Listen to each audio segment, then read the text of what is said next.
सभी को मेरा नमस्कार। कैसे आप सभी। मेरा नाम राकेश है और मैं हिंदी अध्यापक हूं। टीम एग्जाम करियर की तरफ से आप सभी का हार्दिक अभिनंदन और स्वागत करता हूं। बच्चों, मनुष्य सौंदर्यशील प्राणी है, उसे सुंदरता अपनी तरफ खींचती है। छोटे बच्चे को देखे तो वह भी खिलौने को पाने के लिए लालायित हो जाता है। मनुष्य सुंदर दिखना चाहता है। उसकी इसी सोच ने कविता को जन्म दिया और कविता की सुंदरता बढ़ाने के लिए कवि भी अलंकारों का प्रयोग करता है, क्योंकि इससे कविता में चार चांद लग जाते हैं। तो बगैर किसी विलंब के आज के टॉपिक की शुरुआत करते हैं, जो कि 10वीं कक्षा का व्याकरण से संबंधित टॉपिक है, जिसका नाम है अलंकार। बगैर किसी विलंब के शुरुआत करते हैं, ध्यान दीजिएगा। यदि हम अलंकार शब्द के टुकड़े करें तो इसमें अलम और कार दो शब्द हैं। अलम का अर्थ है शोभा और कार का अर्थ है करने वाला।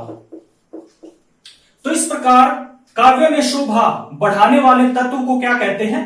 अलंकार। यह शोभा काव्य में दो प्रकार से बढ़ती है, या तो शब्द के कारण बढ़ेगी या अर्थ के कारण बढ़ेगी। शब्द के कारण जहां काव्य में चमत्कार उत्पन्न हो उसे शब्दालंकार कहते हैं, और काव्य में अर्थ के कारण जहां चमत्कार उत्पन्न हो उसे अर्थालंकार कहते हैं। इस प्रकार अलंकार के दो मुख्य भेद होते हैं। शब्दालंकार जहां काव्य में शब्द के कारण चमत्कार उत्पन्न हो, अर्थालंकार जहां काव्य में अर्थ के कारण चमत्कार उत्पन्न हो। अब यहां इसके भेद की तरफ चलते हैं। शब्दालंकार के मुख्य रूप से तीन भेद होते हैं। सबसे पहला है अनुप्रास, दूसरा भेद है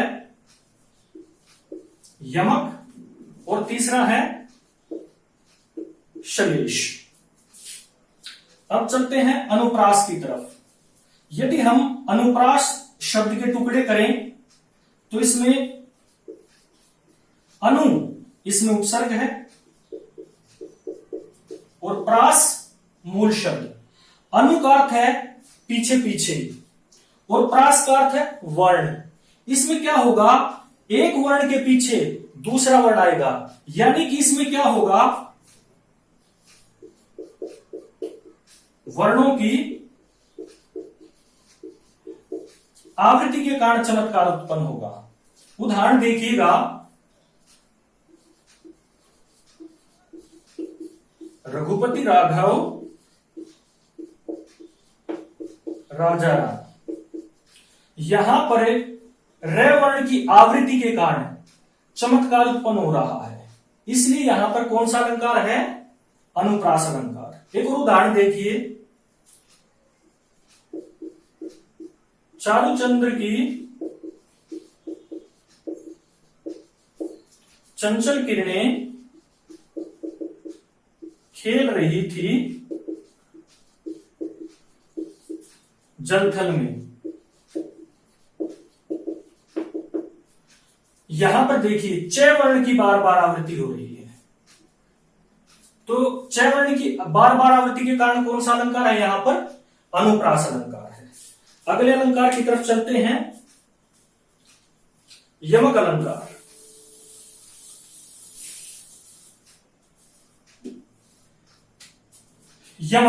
यमक का अर्थ है दो का जोड़ा। अब दो का जोड़ा किनका? शब्दों का जोड़ा। इसमें दो शब्दों का जोड़ा होगा, यानी एक जैसे शब्द दो बार आएंगे, परंतु उनका अर्थ क्या होगा? अर्थ भिन्न होगा, यानी अर्थ क्या होगा? अलग अलग होगा। उदाहरण देखिएगा। काली घटा का घमंड घटा। अब यहां पर देखिएगा, घटा एक बार आया, घटा ये दूसरी बार आया, परंतु दोनों का अर्थ अलग अलग है। काली घटा आसमान में छाए काले बादल।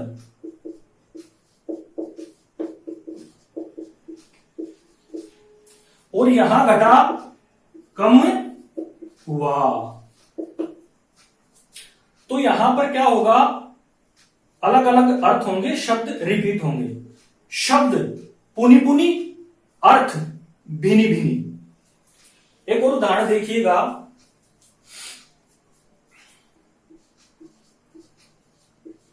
सजना है मुझे सजना के लिए। अब यहां पर सजना शब्द रिपीट हुआ है।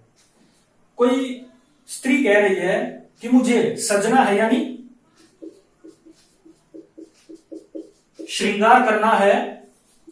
किसके लिए? सजना के लिए, यानी पति के लिए। भाई अच्छी भावना है पत्नी की, वो अपने पति के लिए श्रृंगार कर रही है। उम्मीद करता हूं आपका ये कंसेप्ट क्लियर हो गया होगा। आगे चलते हैं श्लेष अलंकार की तरफ।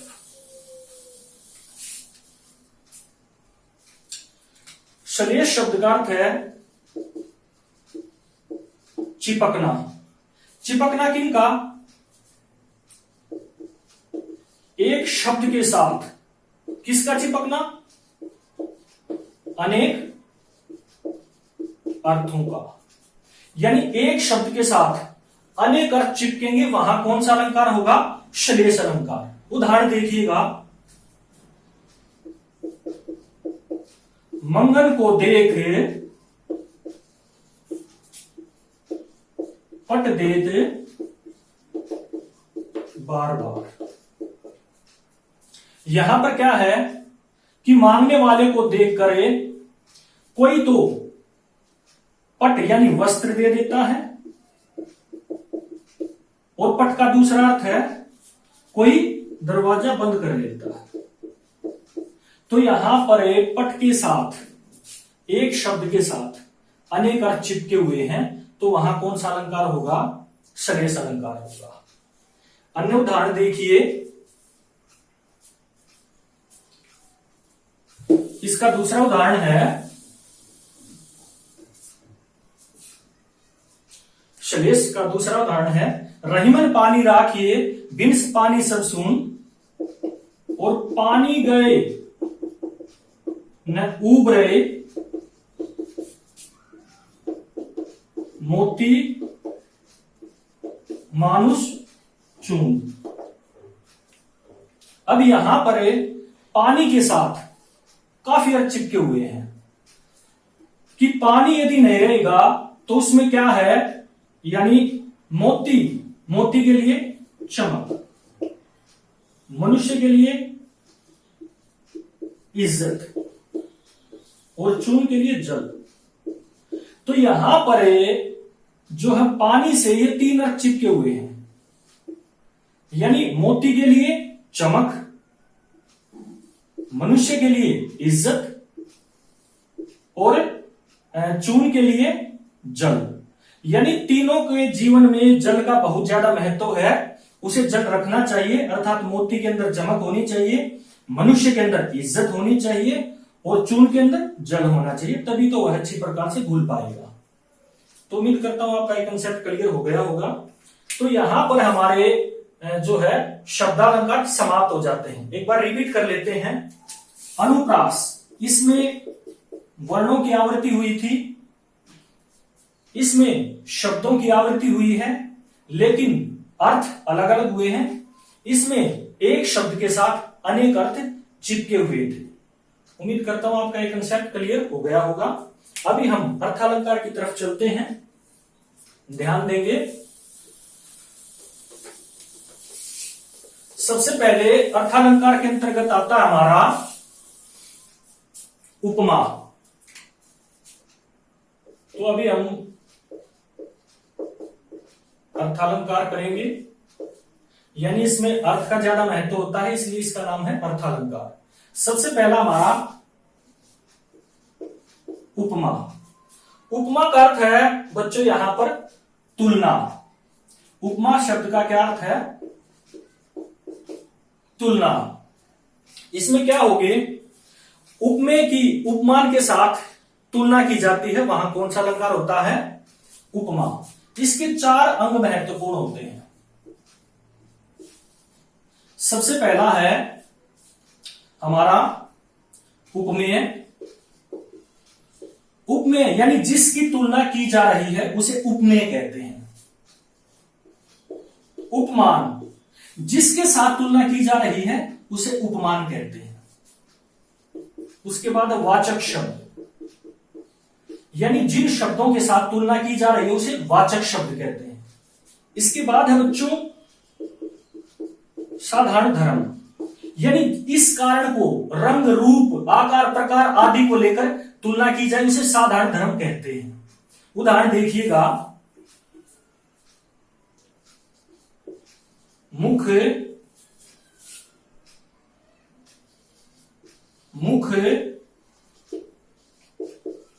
चंद्रमा सा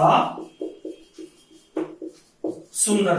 यहां पर मुख की तुलना हो रही है, चंद्रमा के साथ तुलना की जा रही है, वाचक शब्द सा है, इस शब्द से तुलना हो रही है और सुंदरता को लेकर ये तुलना हो रही है।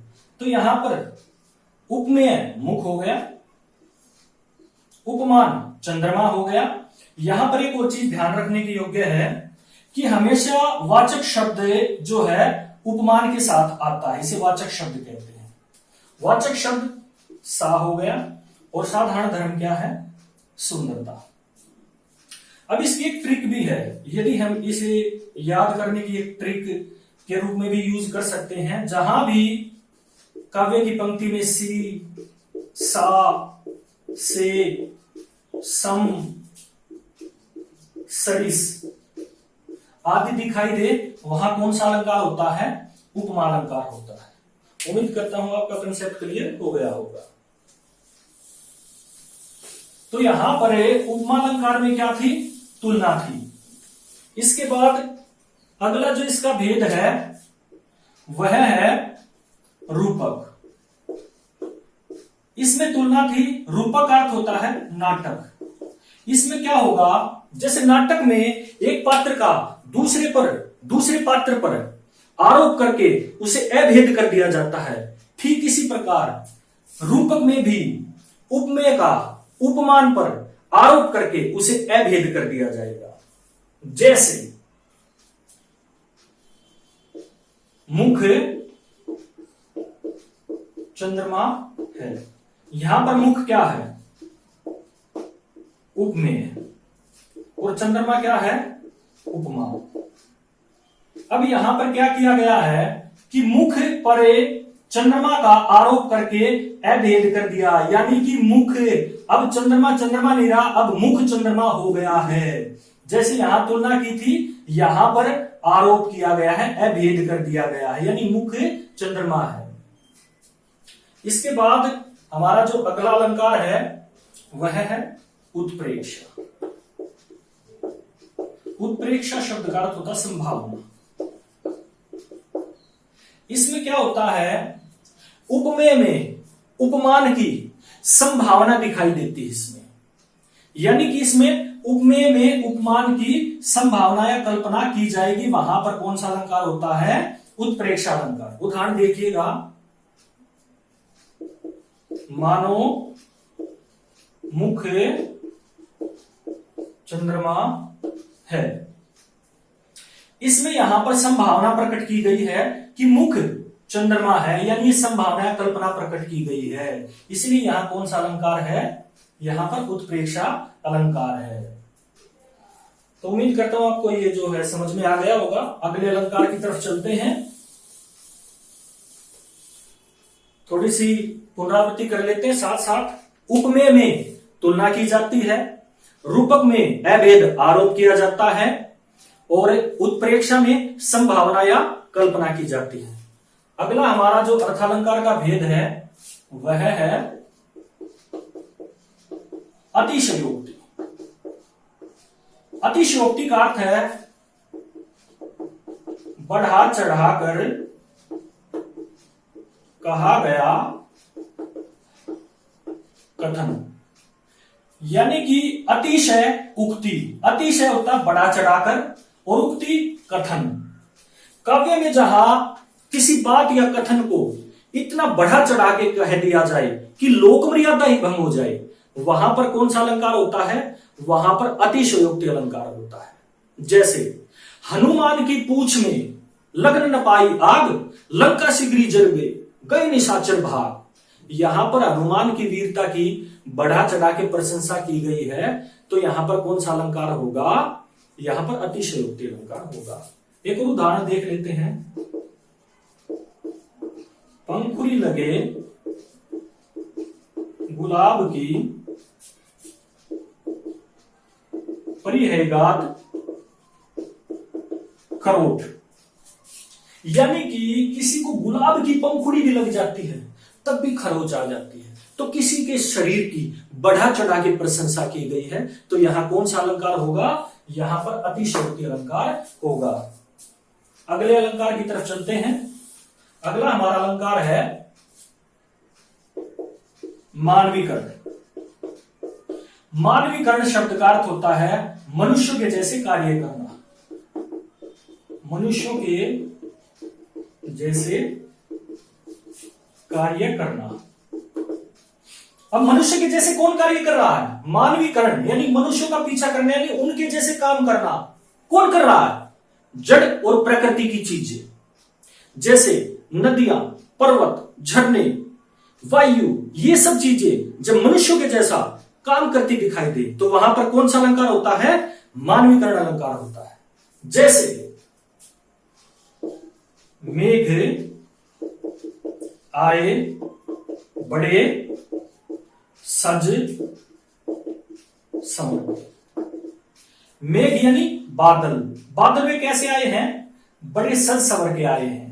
तो यहां पर कौन सा अलंकार होगा? मानवीकरण होगा। एक और देखिए,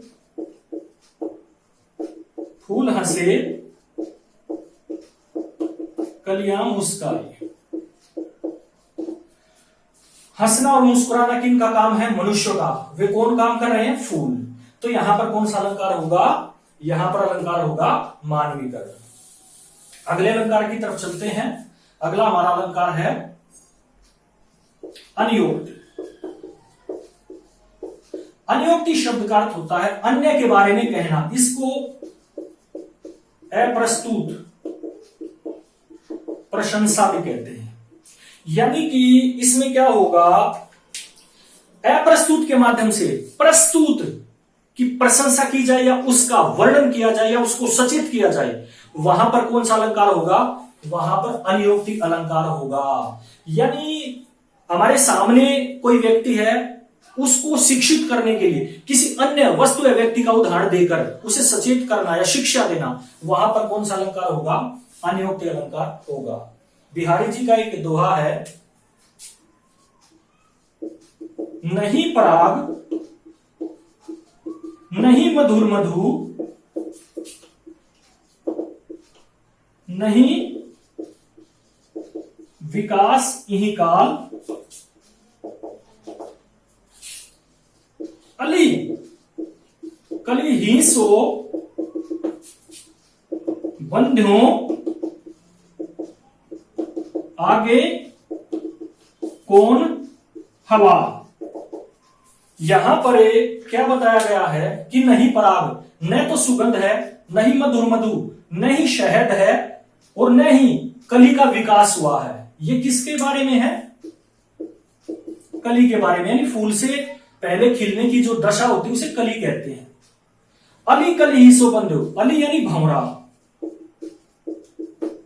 अली कली ही सो बंधो, यहां पर ये रहा कली कि जो है भंवरा कली पर आश्रित हो गया, बंध गया, यानी उस पर आश्रित हो गया है। आगे कौन हवाल? जब यह कली फूल बन के विकसित हो जाएगी तब इसका क्या हाल होगा? तो यहां पर जो है बिहारी जी वो अजमेर के राजा जयसिंह को सचेत करने के लिए यह दोहा कह रहे हैं। अब अजमेर के राजा जो जयसिंह जी हैं, वो यहां पर कली कौन है? उनकी नवविवाहिता पत्नी। वो उनके प्रेम में आसक्त होकर, आरूढ़ होकर उन्होंने राजकाज कार्य छोड़ दिया था। और यहां पर भंवरा कौन है? राजा जयसिंह। तो उनको सचेत करने के लिए ये समझा रहे हैं कि अभी आपकी पत्नी जो है विकास नहीं हुआ उनका, अभी आप उनके प्रेम में इतने विकसित हो यानी इतने आरूढ़ हो गए हैं, तो जब ये युवा हो जाएंगी तो तब आपका क्या हाल होगा। इस प्रकार इस दोहे को सुनकर जो है जयसिंह जी जो राजकाज कार्य में लग गए थे और बिहारी जी को जो उन्होंने प्रशंसा की थी बिहारी जी की। तो यहाँ पर बच्चों हमारे जो है अलंकार समाप्त होते हैं। तो उम्मीद करता हूं आपको जो है ये कंसेप्ट क्लियर हो गया होगा, वीडियो समझ में आ गया होगा। धन्यवाद।